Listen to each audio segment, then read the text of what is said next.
या ना बाळासाहेब. पाण्याची परिस्थिती गोदावरी नदीला आपण बघतोय प्रचंड प्रमाणात महापूर आलेला आहे.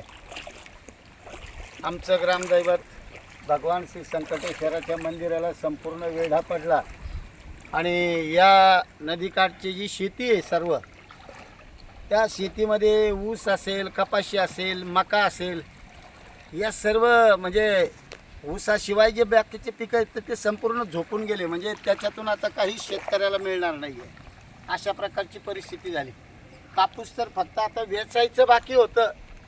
दुर्दैवाने निसर्गाने फार मोठी आपत्ती या ठिकाणी निर्माण केली आणि शेतकऱ्यांच्या हातास तोंडाशी आलेला जो घास आहे तो घास हिरावून नेल्याचं काम दुर्दैवाने या ठिकाणी झालेलं आहे.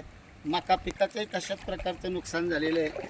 अशा प्रकारचं या संपूर्ण गोदावरी पट्ट्यामध्ये खूप अशा प्रकारचं शेतकरी बांधवांचं नुकसान झालं. सन्माननीय मायबाप सरकारला आमची या निमित्ताने एक विनंती राहील की जास्तीत जास्त अनुदान, मदत आणि विमा या शेतकऱ्यांना सरसगट कसा मिळेल अशा प्रकारचं काम आपण करावं, अशी आमच्या नेवरगाव पंचकृषीच्या सर्व गोदावरी काठच्या सर्व शेतकरी बंधूंच्या वतीने मायबाप सरकारला आम्ही नम्र विनंती करत आहोत.